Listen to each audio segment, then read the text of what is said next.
사무엘상 23장입니다. 사무엘상 23장은 크게 두 부분으로 우리가 나누어 생각해 볼 수 있는데 1절부터 14절까지는 블레셋 사람들이 그일라를 공격할 때 다윗이 그일라를 구원한 사건을 기록하고 있고, 또 15절부터 29절에서는 다윗이 엔게디오세로 피신하는 내용, 두 부분으로 나뉘어져 있다라고 하는 거고요. 자, 우리가 지도상에 보시게 되면요, 그일라가 어디에 해당하냐면요, 여기가 그일라예요. 그일라라고 하는 그런 곳이 되겠고요. 그 다음에 이제 그 주변의 도시들 보면 여기가 헤브론, 그 다음에 나중에 이제 엔게디로 도망가는 엔게디는 여기에 해당하고요. 그 다음에 이제 나중에 우리가 24장 5장에 보게 되면 이제 마온 광야다라고 하는 마온은 여기에 해당하는 겁니다. 마온과 갈멜 같이 이렇게 붙어 있습니다.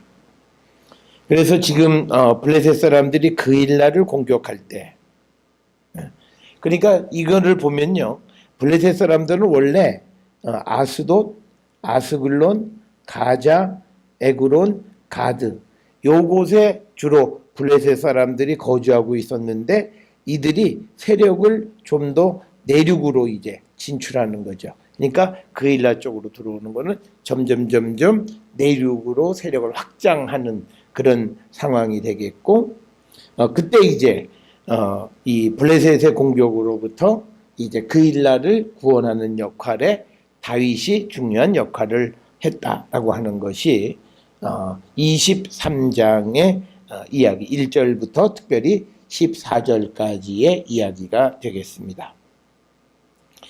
자, 그래서 다시 돌아가서 1절에 보면요, 사람들이 다윗에게 전하여 이르되 보소서, 블레셋 사람이 그일라를 쳐서 그 타작마당을 탈취하더이다 라고 하는 거죠.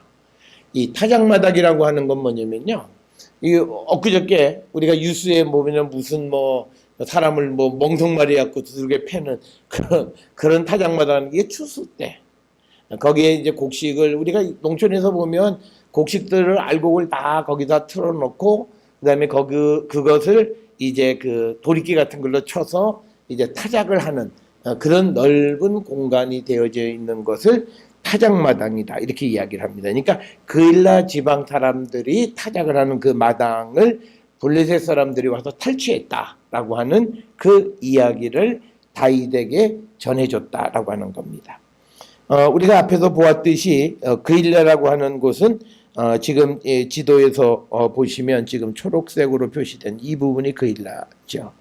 그러니까 사실은 블레셋 사람들이 빨간색으로 되어 있는 그 원으로 되어 있는 그 지역에서, 이제 사선으로 되어 있는 이 지역에서 이제 내륙으로 이제 세력을 확장하는 그런 이야기입니다. 그러니까 블레셋 사람들은 세력이 확장되면 자기들이 살고 있는 곳에 서쪽은 바다니까 갈 방법이 없어요. 그리고 남쪽은 이집트예요. 이것도 더 이상 어떻게 갈 방법이 없어요. 그리고 북쪽도 여러 가지 문제가 있기 때문에 그들이 세력을 확장하는 가장 좋은 것이 동쪽의 내륙으로 점점 진출하려고 하는 거죠.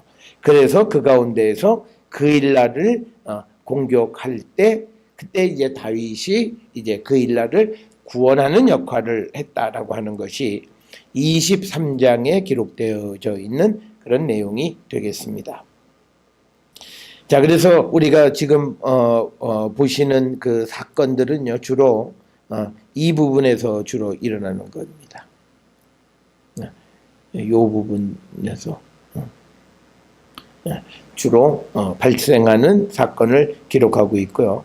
조금 더 우리가 그일라를 좀 확대해서 보면 여기가 아둘람 골짜기, 그래서 조금 더 내려가면 그일라가 있고, 그다음에 여기가 시비라고 하는 곳, 그다음에 여기 호레시, 아까 호레시 숲이라는 데가 여기이고요. 그다음에 이쪽 어디에 이제 엔게디가 있죠. 예. 그러니까 전부 다 보면 이 사해를 기점으로 해서 사해 서쪽에 해당하는 지역에서 일어난 사건들이다라고 하는 거고, 그리고 특별히 이 지도의 색깔을 보시면 알다시피요. 전부 다 이 지역의 색깔은 누런 색깔들이에요. 그러니까 농사 짓기에는 별로 그렇게 썩 좋은 곳은 아니에요. 그런데 이제 블레셋 사람들이 이 초록색 지역에서 뭐 사람이 늘어나거나 그러면 확장을 해야 되니까 내륙으로 진출을 하는 사건. 그래서 이제 그일라를 공격하는 이야기가 23장의 이야기가 되겠습니다. 자, 그래서 다시 2절에 보면 이에 다윗이 여호와께 묻자와 이르되 내가 가서 이 블레셋 사람들을 치리까. 자, 이게 뭐냐면요. 그러니까 우리가 그러니까 구약에서 나온 이야기예요. 모든 일을 하기 전에 하나님께 여쭙는다는 거예요. 그러니까 지금 자기가 사람들한테서 소식을 들은 거예요. 블레셋 사람들이 그일라를 친다. 그러니까 지금 다윗에게는 400명에 따르는 군대가 있잖아요. 그리고 우리가 여기서 굉장히 중요한 건 뭐냐면 다윗이 전쟁을 하러 나갈 때 여호와께서 함께 그 진에 계셔야 돼요. 그러려면 뭐가 돼야 되면 거기 제사장이 있어야 돼요. 그러니까 아까 보면 그 노베에서 제사장 하나가 도망가서 다윗의 진영에 들어간 거예요. 그러니까 앞에서 말씀드렸듯이 그 제사장이 들어간 거는 굉장히 중요한 사건이고 그 다윗의 군대에 하나님이 함께 하신다라고 하는 그 어떤 형식적 요건을 다 갖춘 거예요. 그러니까 다윗이 하나님께 여쭙는 거죠. 이렇게 특별히 하나님 앞에 여쭙는 걸 우리가 신탁을 구하는 거예요. 이건 뭐냐면 내가 그일라를 가서 도와줘야 되는데 이걸 할까요 말까요 라는 거예요. 이거는 뭐냐면 yes 혹은 no를 물어보는 거예요. 뭐 우리가 예언은 대충 뭐냐면요. 하나님께서 이스라엘에게 너희는 이렇게 해라 이거예요. 그런데 신탁이라고 하는 건 뭐냐면 어떤 사안에 대해서 해라 말라 yes, no를 알려주시는 거예요. 그걸 신탁이라고 그러고 그게 앞에서 우리가 보았던 노베 제사장들이 하나님 앞에 묻는 역할을 하는 거예요. 그래서 이제 뭐 어디로 도망을 가려고 하면 그로 가는 것이 맞냐 안 맞냐 이 모든 것들을 하나님께 여쭙는데 지금 2절에 보니까 다윗이 여호와께 묻자와 이르되 내가 가서 이 블레셋 사람을 치리까. 그러니까 여호와께서 다윗에게 이르시되 가서 블레셋 사람을 치고 그일라를 구원하라. 그러면 이 전쟁에 참전하는 것은 하나님의 뜻이에요. 다윗의 뜻이 아니라는 거예요. 그러면 이 하나님의 뜻이면 누가 도와야 돼요? 하나님이 도우신다는 거예요. 그래서 이런 전쟁을 뭐라고 그러면 여호와의 전쟁이에요. 그러니까 이 전쟁은 다윗이 자기의 능력과 자기의 힘으로 하는 전쟁이 아니라 하나님의 허락을 받아서 하나님이 하라고 하시는 거고 이때 이 전쟁을 주도하시는 분은 누구냐? 이게 여호와라는 거죠. 자, 그러니까 우리가 그러죠. 전쟁은 여호와께 속한 것이다. 그럴 때 그 전쟁이 여호와께 속한 것이 되려면 여호와께 여쭈어야 돼요. 하나님, 이건 내가 할까요 말까요? 라고 하는 질문을 해서 하나님이 지금 오늘 주시는 이 2절의 하반절처럼 가서 블레셋 사람을 치고 그일라를 구원하라라고 하는 거예요. 그랬을 때 여기서 우리에게 중요한 게 있어요. 그 블레셋 사람을 치면 블레셋 사람을 죽이잖아요. 그러면 이때는 우리가 십계명에 나와 있는 살인하지 말라라고 하는 그 룰에 어긋나는 게 아니에요. 왜냐하면 여호와의 명령을 수행하는 일이기 때문에. 그래서 우리가 양심적인 병역거부다 뭐 이런 거 얘기하는 사람들이 그 사람들에게 질문해야 될 게 한 가지가 있어요. 만약 너한테 하나님이 전쟁에 나가서 쳐라 그랬을 때 너 안 하겠냐? 되게 심각한 질문이라는 거예요. 그러니까 나는 우리나라의 대법관이나 무슨 사람들이 있는데 물론 그런 양심을 존중하는 건 굉장히 필요한 일이긴 하지만 그러나 신앙과 관계되어졌을 때 그 신앙의 기준은 사람에 의한 판단이 아니에요. 오늘 주시는 이 2절처럼 다윗이 저는 사람 못 죽여요. 제가 어떻게 사람을 죽여요? 저는요 이제 하나님한테 기름 부음 받아서 나도 성불이 되고 싶어요. 근데 어떻게 저보고 나가서 전쟁을 해서 피 흘리라고 말씀하십니까? 그건 난 못해요. 그게 불가능하다는 거예요. 그래서 하나님의 명령, 성전에 나감으로 인해서 사람을 죽이는 건 살인죄가 아니에요. 그렇기 때문에 우리가 오늘날 IS나 이슬람 테러 집단들이 사람을 살상할 수 있는 이유가 바로 거기서 생기는 거예요. 그러니까 그들은 전쟁에 그런 테러에 나갈 때 무엇이라고 얘기하냐면 이거는 알라가 시켰다는 거예요. 그러면 그 사람에게는 도덕적인 책임감은 면제되는 거예요. 그러니까 수없이 많은 사람을 살해하고 죽이고 테러하는 그 일이 가능하다라고 하는 거예요. 그래서 지금 이 경우가 여호와의 전쟁에 관한 개념이고 다윗이 하나님께 여쭙고 그것에 대해서 하나님이 전쟁을 수행하라고 하는, 그래서 순종하는 의미에서 전쟁에 나가서 이제 다윗은 블레셋 사람들을 죽이게 된다라고 하는 겁니다. 그러면 3절에 다윗의 사람들이 그에게 이르되 보소서 우리가 유다에 있기도 두렵거든 하물며 그일라에 가서 블레셋 사람의 군대를 치는 일이니까 한지라. 그러니까 지금 3절에서 이 다윗의 사람들의 질문은 하나님의 말씀에 대한 순종적 개념이 믿음의 대답은 아니에요. 단지 군인으로서 정세 판단을 하면서 대답하는 거예요. 우리가 유다에 있기도 두려운데 하물며 여기까지 와가지고 블레셋 사람들의 군대를 치는 일을 우리가 과연 할 수 있느냐? 그걸 과연 우리가 해야 돼. 그러니까 뭐냐면 우리가 지금 도망자 신세 주제에 누구를 구원한다고 그러냐? 여러분 우리가 이건 굉장히 중요한 거예요. 뭐냐면 하나님이 글을 쓰시면 그가 도망자일지라도 사명을 감당해요. 그러니까 우리가 나는 지금은 여력도 없고. 그러니까 우리가 이걸 꼭 기억해야 돼요. 누군가가 어떤 일을 할 때 무엇을 잘 못하거나 그러는 것 때문에 하나님이 하는 일을 방해하면 안 돼요. 하나님은 글을 쓰시려면 얼마든지 쓰시는 거예요. 그러니까 지금 다윗의 신분은 도망자예요. 그런데 도망자인데 그일라 사람들을 구원하는 사명을 누가? 하나님이 주신 거라는 거예요. 그래서 우리가 이때 이 하나님의 명령을 따르는 게 순종이에요.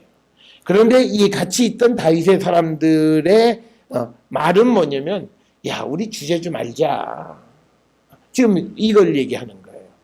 그래서 3절에서 다윗의 생각과 다윗을 따르던 다윗의 사람들의 생각 사이에 차이가 있었다라고 하는 거예요. 그러니까 만약에 다윗이 3절에 있는 다윗의 사람들과 생각이 같았다면 하나님한테 안 물어요.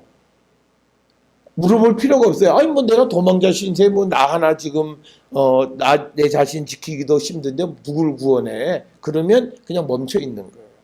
그러니까 우리가 나에게 어떤 기회가 주어졌을 때 우리가 생각에 나는 이 일을 할 수 없다라고 생각해서 내가 주저앉았을 때 오히려 하나님의 일을 놓칠 수가 있어요.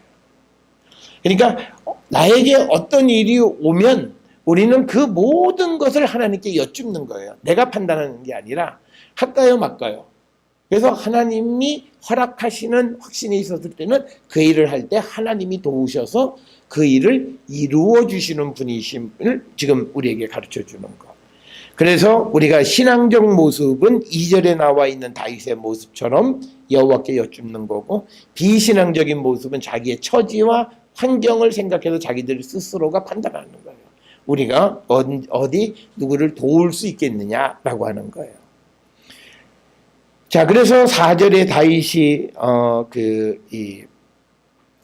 여호와께 다시 묻자온데 여호와께서 대답하여 이르시되 일어나 그일라로 내려가라. 내가 블레셋 사람을 내 손에 넘기시리라 한지라. 그러니까 하나님께서 누구를 넘긴다라고 하는 말은 내가 너를 이기게 해주마 이 뜻이잖아요. 그러니까 구약에서 많이 나오는 것이 누구를 너의 손에 넘기리라 라고 하는 것은 승리를 보증해 주시는 하나님의 말씀이고, 그래서 5절에 다윗과 그 사람들이 그일라로 가서 블레셋 사람들과 싸워 그들을 크게 쳐 죽이고 그 다음에 그들의 가축을 끌어오니라.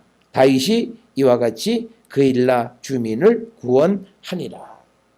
자, 그래서 여기서요 보여주는 건 뭐냐면 다윗은 구원자의 모습을 보여줘요. 그러니까 왕이 가지고 있는 가장 중요한 역할은 뭐냐면 그 백성을 구원하는 거예요. 구원자. 그런데 왕이 이 왕을 누가 세웠어요? 하나님이 세운 거죠. 그러면 이 구원자 역할을 감당하는 능력은 누가 줘요? 하나님이 주시는 거야. 그러니까 왕은 자기 능력으로 무엇을 하는 게 아니다라고 하는 거. 하나님은 하나님이 택해서 보내면 그 일을 할 수 있게 해주세요. 그래서 우리가 사실은 조금 우리가 크리티컬하게 보면 솔로몬이 그 열왕기상 에서 기브온에서 하나님 앞에 기도하잖아요. 지혜 달라고. 근데 그 이유가 뭐냐면 하나님 날 왕 세웠잖아요. 그럼 왕 잘 감당할 수 있게 지혜를 주셔야죠. 그러니까 하나님이 그럼 내가 주마. 그런데 참 네가 왕이면 지혜만 필요한 게 아니야. 너 주변에 있는 원수들의 생명도 너에게 붙여줄 거고 재산도 내가 너희를 줄 거고 그래서 필요한 모든 걸 다 주시는 거예요. 그러니까 거기서 가장 중요한 건 뭐냐면요. 그러니까 이 솔로몬의 마음이 하나님께서 자기에게 주신 일을 하려고 하는 마음이에요. 그래서 그 일을 할 수 있는 능력을 하나님 앞에 구한 거예요. 그러니까 우리가 하나님 앞에 구해야 되는 건 뭐냐면 내게 주신 사명을 감당할 힘을 구하세요. 그러면 그 힘 주실 뿐만 아니라 그 일을 감당하기 위해서 필요한 모든 것을 허락해 주신다는 거예요. 그게 하나님이 응답하시는 방법이에요. 그래서 여기에서 이제 그 다윗이 이스라엘의 왕으로서 그 일라 백성들을 구원했다라고 하는 겁니다. 그래서 왕은 누구냐? 구원자라고 하는 개념이에요.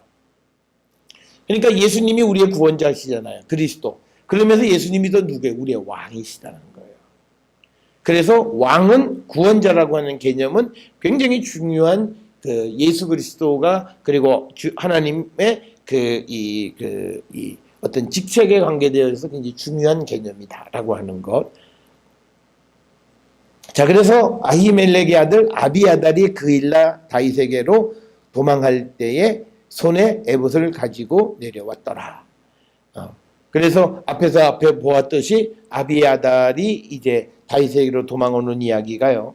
사무엘상 22장 20절에 기록이 되어 있어요. 거기에 아히두베 아들 아히멜렉의 아들 중에 하나가 피하였으니 그 이름은 아비아달이라. 그가 도망하여 다윗에게로 가서라고 하는 그 22장 20절에 나오는 그러니까 삼상 22장 20절에 나오는 바로 아비아달의 도망가는 이야기가 바로 요 지금 6절에 그일라로 도망을 갔다라고 하는 거죠. 그일라 다윗에게로 도망을 갔다라고 이렇게 볼 수가 있고요. 자, 여기서 이제 중요한 개념이 뭐냐면 에봇을 가지고 내려왔다라고 하는 거예요. 에봇은요, 그 가지고 계시는 책자 279면에 보시면요, 6절 설명 부분에 구약 성서에 많이 등장하는데 모두 49번, 예언서에서 제사장의 신탁 도구인 에봇에 관하여서 거의 언급되어 있지 않다. 왜 그러냐면 예언서에서는 예언자들이 직접 신탁을 하잖아요. 하나님의 말씀을 전해주잖아요. 그러니까 신탁을 받는데 쓰이는 도구인 에봇에 대한 언급이 예언서에 없는 건 어찌 보면 당연한 일이에요. 그래서 에봇에 관한 여러 신뢰들이 다음과 같이 여러 범주로 나눌 수 있다. 첫째, 에봇은 제사장 혹은 대제사장의 의복으로서의 에봇이 있고, 두 번째는 신탁적 자문과 관계되어진 도구로서의 에봇이 있고, 그 다음에 셋째로 에봇은 일종의 제사들을 드릴 때 쓰는 물건인데 아마 신상이었을 것으로 보통 추정을 해요. 그런데 정확하진 않아요. 성경에 그 에봇이 어떤 모습인지 등장하지는 않지만 제사를 드릴 때 제의할 때 쓰여지는 물건으로 이렇게 되어져 있어요. 그래서 6절에 아비아달이 에봇을 가지고 내려왔다라고 할 때에 이 에봇의 성격이 무엇이냐라고 하는 것은 아마도 두 번째 나와 있는 이 신탁을 묻는 그것과 관계되어지는 것으로 우리가 추정할 수 있다라고 하는 겁니다. 자, 그 다음에 이제 7절에 다윗이 그릴라에 온 것을 어떤 사람이 사울에게 알림해 사울이 이르되 하나님이 그를 내 손에 넘기셨도다. 그가 문과 문빗장이 있는 성읍에 들어갔으니 갇혔도다. 그러니까 7절에 보게 되면 이제 다윗이 그일라로 가 있는데 그일라에 있다라고 하는 사실을 누구에게 알리냐니까 사울에게 알리는 거죠. 그랬더니 사울이 뭐라고 그러냐면 하나님이 그를 내 손에 넘기셨도다. 이건 뭐냐면 자기 말이에요. 그러니까 이거는 뭐냐면 거짓 예언자죠. 왜 사울이 거짓 예언자냐면 하나님의 영이 떠났잖아요. 하나님이 함께하지 않는 거예요. 그러니까 하나님의 생각과는 전혀 다른 이야기를 하는 거예요. 그래서 하나님이 그를 내 손에 넘기셨도다 이렇게 이야기를 하고 그 이유를 이 사울은 뭐라고 설명하냐면요. 그가 문과 문빗장이 있는 성읍에 들어갔기 때문에 이는 도관에 든 쥐다 이렇게 얘기하는 거예요. 사실은 이게 하나님이 주신 대답이었다면 이렇게 사울이 이르되 하나님이 그를 내 손에 넘기셨도다. 뭐 예를 들어 어젯밤에 환상 중에 하나님이 내게 말씀하셨다든지 뭐 또 어떤 예언자가 또는 제사장이 하나님의 말씀을 전해주기를 그를 내 손에 넘기신다고 말씀하셨다. 뭐 이렇게 돼야 되는 거예요. 그런데 그게 아니라 다윗이 문과 문빗장이 있는 소위 우리가 흔한 말로 쥐 안에 둔 동안에 둔 쥐처럼 됐다. 그래서 이제 하나님이 그를 내게 넘기셨다 이렇게 이야기를 합니다. 자, 그 다음에 이제 8절에 사울이 모든 백성을 군사로 불러 모으고 그일라로 내려가서 다윗과 그의 사람을 애워싸려 하더니 이렇게 되어 있는 거죠. 자, 그러면 지금 어떻게 일이 전개가 되냐면요. 지금 사울이 있는 곳이 어디냐면요. 기브온이에요. 기브온. 기브온은 여기가 예루살렘인데 예루살렘보다 조금 더 북쪽 여기쯤에 기브온이 있어요. 그러면 이 기브온에서 군대를 이끌고 어디로 가냐면 이 그일라로 이 지금 초록색으로 된 이 그일라로 내려가는 거예요. 그런데 8절에 보니까 모든 백성을 군사로 불러 모았다는 거예요. 그러니까 총력을 기울여서 다윗을 잡으려는 시도를 하고 있다. 이렇게 우리가 이해할 수 있다라고 하는 겁니다. 그래서 8절에 모든 백성을 군사로 불러 모으고 그 다음에 그일라로 내려가서 다윗과 그의 사람을 애워싸려 하더니 이제 9절에 다윗은 사울이 자기를 해하려 하는 음모를 알고 제사장 아비아들에게 이르되 에봇을 이리로 가져오라 이렇게 이야기를 합니다. 그래서 이 10절에 다윗이 이르되 이스라엘 하나님 여호와여 사울이 나 때문에 이 성읍을 멸하려고 그일라로 내려오기를 꾀한다 함을 주의 종이 분명히 들었나이다. 그래서 11절에 그일라 사람들이 나를 그의 손에 넘기겠나이까 이제 물어보는 거예요. 그일라 사람들이 나를 사울의 손에 넘기느냐 안 넘기느냐. 주의 종이 들은 대로 사울이 내려오겠나이까 이스라엘의 하나님 여호와여 원하건대 주의 종에게 일러 주옵소서. 그러니까 두 가지를 물어보는 거죠. 그일라 사람들이 나를 사울에게 넘기겠습니까? 그다음 두 번째는 사울이 정말 그일라로 내려옵니까? 라고 하는 두 가지 질문을 하나님께 여쭙는 거죠.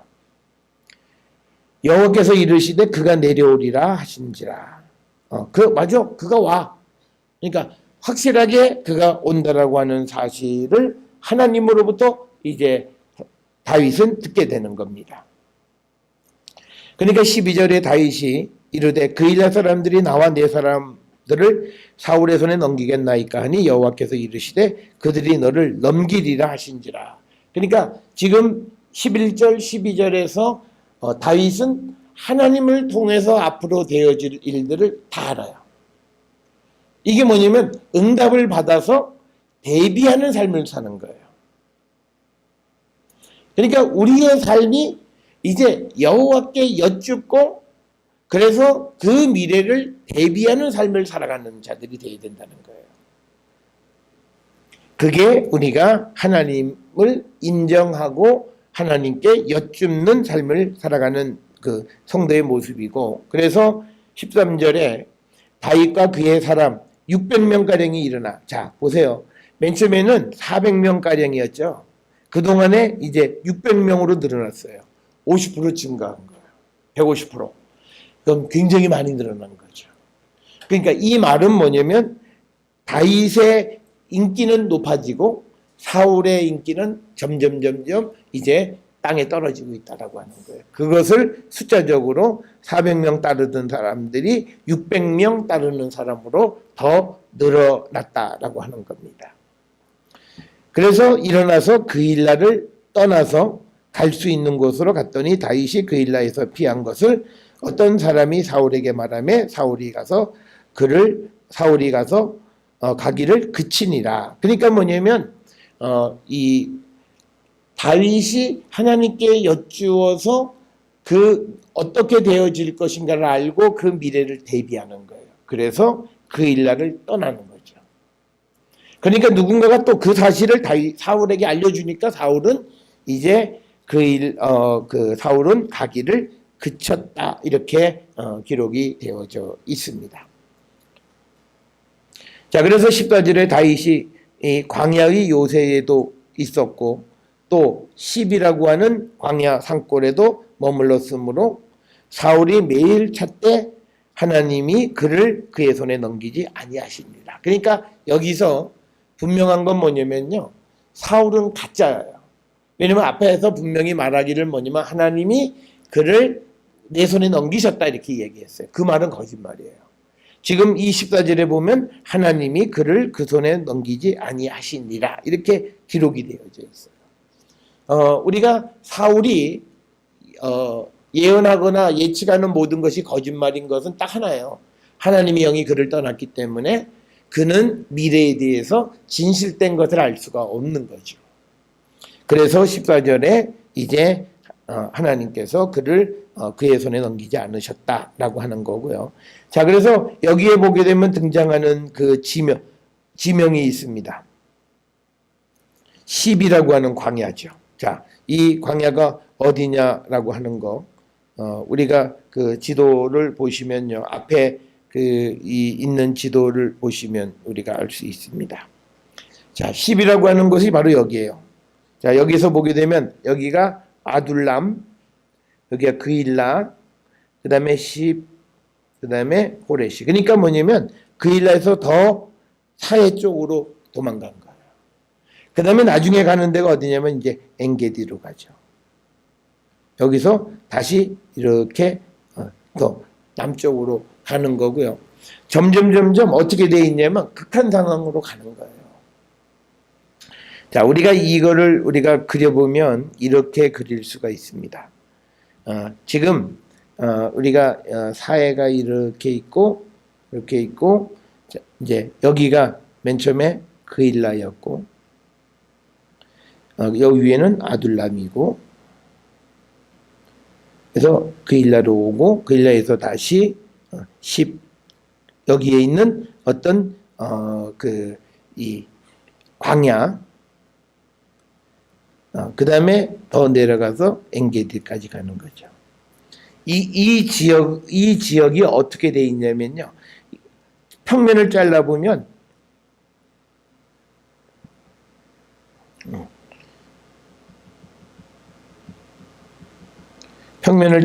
이렇게 돼 있어요. 자, 이렇게 가서 이렇게 돼서 뚝 떨어져요. 여기가 사예요.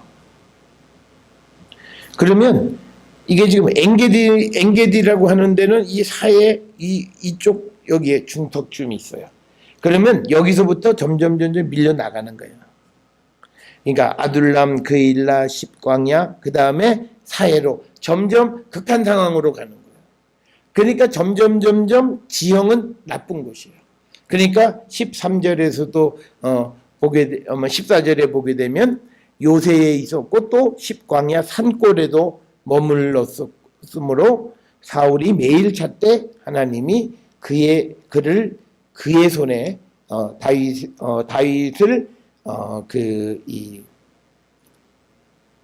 다윗을 그의 손에 사울에게 넘겨주지 않으셨다. 이렇게 기록이 되어 있습니다. 자, 그 다음에 이제 15절부터는요, 다시, 그 10광야에서 더 도망가는 거예요. 어디로 도망가냐면, 소위, 엔게디 쪽으로 가는데 15절에 보면 다윗이 사울이 자기의 생명을 빼앗으려고 나온 것을 보았으므로 십광야 수풀에 있었다라고 하는 거죠. 광야의 어딘가에 이렇게 숨어 있었다라고 하는 거죠. 자, 그래서 16절에 사울의 아들 요나단이 일어나 수풀에 들어가서 다윗에게 이르러 그에게 하나님을 힘있게 의지하게 하였다. 그러니까 뭐냐면 앞에서 우리가 봤죠. 요나단하고 다윗 사이에 여기에 언약을 맺는 거죠. 네. 그러니까 요나단은 끝까지 다윗을 돕는 거예요. 돕는 것 중에 하나가 뭐냐면 하나님을 힘있게 의지하게 했다는 거죠. 그래서 17절에 곧 요나단이 그에게 이르기를 두려워하지 말라. 내 아버지 사울의 손이 내게 미치지 못할 것이요. 너는 이스라엘 왕이 되고 나는 내 다음이 될 것을 내 아버지 사울도 안다. 그러니까 지금 왜 사울이 다윗을 죽이려고 하느냐면요. 이유는 딱 하나예요. 사실은 누가 요나단이 사울의 뒤를 이은 왕이 되어야 되는 거예요. 그런데 요나단이 왕이 되는 게 아니라 다윗이 왕이 되고 요나단은 오히려 다윗 다음 번째 사람이 된다는 사실을 알고 있기 때문에 이 다윗을 죽이려고 그렇게 열심히 군대를 동원해서 추적하고 있다라고 하는 겁니다. 그렇지만 중요한 게 사울의 손이 내게 미치지 못할 것이다 라고 하는 거예요. 이 말은 무엇과 관계되느냐면 14절에서 하나님이 그를 그의 손에 넘기지 아니하시리라는 것과 밀접한 관련이 있어요. 그러니까 뭐 여기가 숨을 곳이 좋고 뭐 그래서가 아니라 하나님이 널 넘기지 않으신다. 그렇기 때문에 사울의 손은 절대 다윗에게 미치지 못한다라고 하는 것을 분명하게 이야기하는 거예요. 그러니까 이게 이제 하나님을 믿는 믿음은 바로 그거예요. 지금 이 16절에서 요나단이 다윗에게 한 것이 뭐냐면 하나님을 힘있게 의지하게 했다라고 하는 거예요. 그 말은 뭐냐면 하나님이 허락하지 않으면 어떤 일도 되지 않아. 그러니까 너가 도망다니고 상황이 나쁘다고 해서 절대 절망하지 말라. 이걸 누가 격려하냐면 요나단이 다윗을 격려하고 위로했다라고 하는 겁니다. 자, 그 다음에 18절에 두 사람이 여호와 앞에서 언약하고 다윗은 수풀에 머물고 요나단은 자기 집으로 돌아가니라. 그래서 이 요나단하고 다윗은 하나님 앞에서 언약을 맺었기 때문에 이들은 그 언약을 아주 충실하게 지키고 있는 모습을 보여줍니다. 자, 그래서 19절에 그때에 10사람들이 기브아에 이르러 사울에게 나와 이르되 다윗이 우리와 함께 광야 남쪽 하길라 산 숲을 요새에 숨지 아니하였나이까. 즉 여기서 뭐냐면 10에 있는 사람들이 이제 사울에게 다윗의 위치 보고하는 거죠. 지금 다윗이 어디 있냐면 광야 남쪽에 하길라 숲을 요새에 있다라고 이렇게 이야기를 합니다.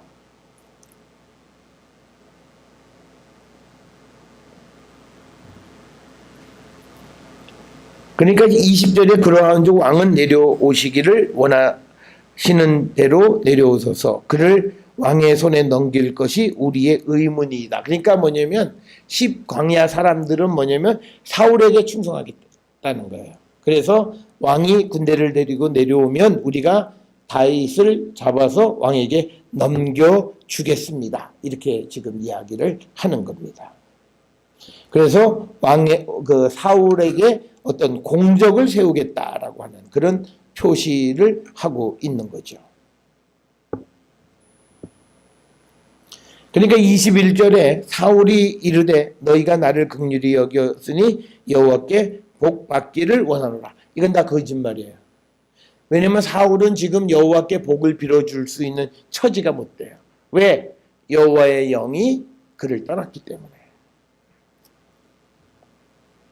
그래서 22절에 이제 어떤 사람이 내게 말하기를 그는 심히 지혜롭게 행동한다 하나니 너희는 가서 더 자세히 살펴 그가 어디에 숨었으며 누가 거기서 그를 보았는지 알아봐라. 그러니까 22절에서 이제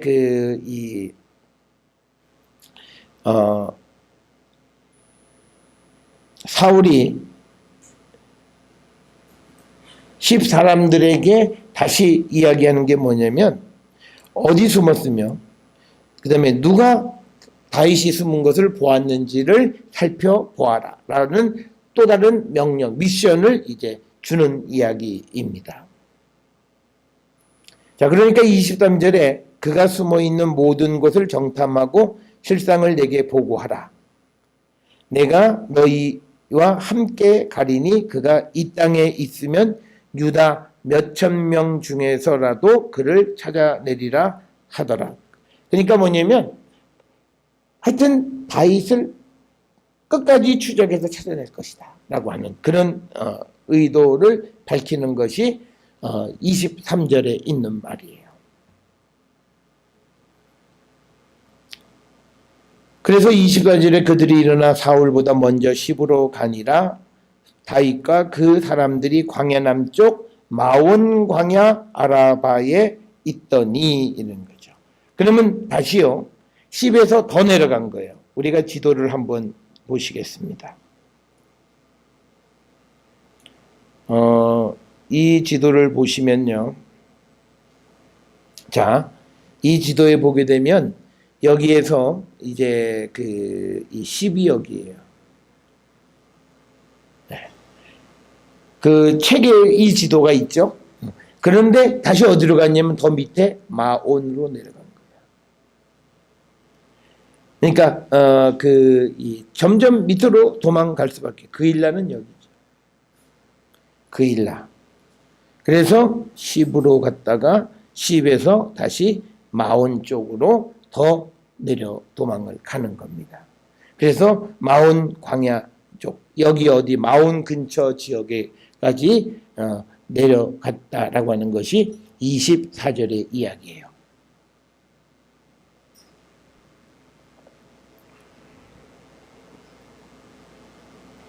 자, 그러니까 이제 25절에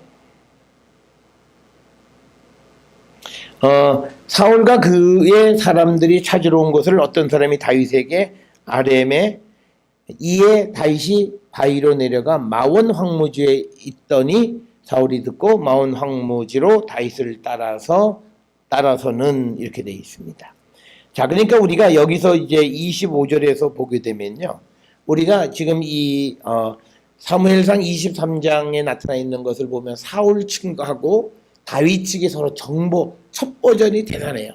야, 다윗이 지금 어디 있다. 그리고 또 사울이 지금 어떻게 행동한다. 라고 하는 것을 이제 다윗 측과 사울 측 사이에 이게 첩보전쟁이죠. 그러니까 첩보라는 건 이게 정보전쟁을 하는 거죠. 그래서 서로 보고를 주고받는 그런 모습을 우리가 보는 거고, 지금 여기에서는 어떤 사람이 다윗에게 알려주는 거죠. 내용은 뭐냐면 사울과 그 사람들이 찾으러 온 것을 알려주는 거죠. 야, 지금 사울의 군대가 왔다라고 하는 것을 다윗에게 알려주는 거죠. 그러니까 그 첩보를 가지고 다윗은 또 다른 자기를 지키기 위해서 마온 황무지로 가서 내려가고, 또 사울이 듣고 마온 황무지로 다윗을 따라 내려갑니다. 계속 첩보전쟁을 해서 그것에 따른 행동을 하면 또 상대는 또 역행동을 계속 이어져가는 모습입니다. 자, 그래서 26절에 이제 사울이 산 이쪽으로 가며 다윗과 그 사람은 산 저쪽으로 가며 다윗이 사울을 두려워하여 급히 피하려 하였으니 이는 사울과 그 사람들이 다윗과 그 사람들을 애워싸고 잡으려 함이더라. 그러니까 이제는 가까이 와서는 서로 이제 술래잡기 하는 거예요. 이 사람들이 이쪽 산에 있으면 저쪽으로 넘어가고, 그래서 서로 피하는. 그렇지만요, 이제 다윗만 하더라도 한 600여 명의 군대예요. 그러니까 이게 적은 수가 아니기 때문에 조용히 움직일 수는 없어요. 사람들이 움직이는 소리가 들릴 거고, 또 어디 산지를 다니면 뭐 돌이 굴러내리는 소리든지 뭐 돌짝을 걸어가면 그런 발자국 소리든지 이런 것들이 전부 다 노출되어질 수밖에 없는 그런 상황이다라고 하는 거고, 자, 그래서 27절에 전령이 사울에게 와서 이르되 급히 오소서 블레셋 사람들이 땅을 침노하나이다. 그러니까 이거예요. 사울과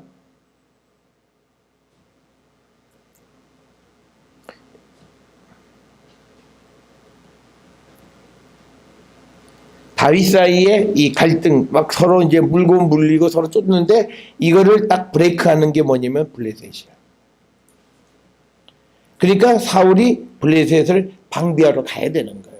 그래서 다윗을 추격하던 것을 멈출 수밖에 없는 상황이 되어지는 것이 이제 전령이 와서 블레셋 사람들이 땅을 침노했다고 보고하는 거예요. 그러니까 28절에 이에 사울이 다윗 쫓기를 그쳤다라고 하는 거예요. 그리고 돌아와 블레셋 사람을 치러 갔으므로 그곳을 셀라하 마누곳이라 칭하였다라고 하는 겁니다. 셀라하 마누곳이라고 하는 건 뭐냐면요, 이 말이에요. 지금 여기에 사울이 있고 그다음에 이쪽에 다윗이 있어요.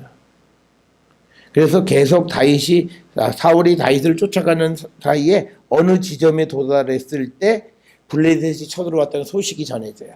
그랬을 때 그 소식을 받은 요곳의 이름을 셀라하 마누곳. 셀라라는 말이 다이란 뜻이에요. 그 다음에 마누곳이란 말이 분리하는 바위였. 이런 지명이 이제 생겨나게 됐다라고 하는 겁니다.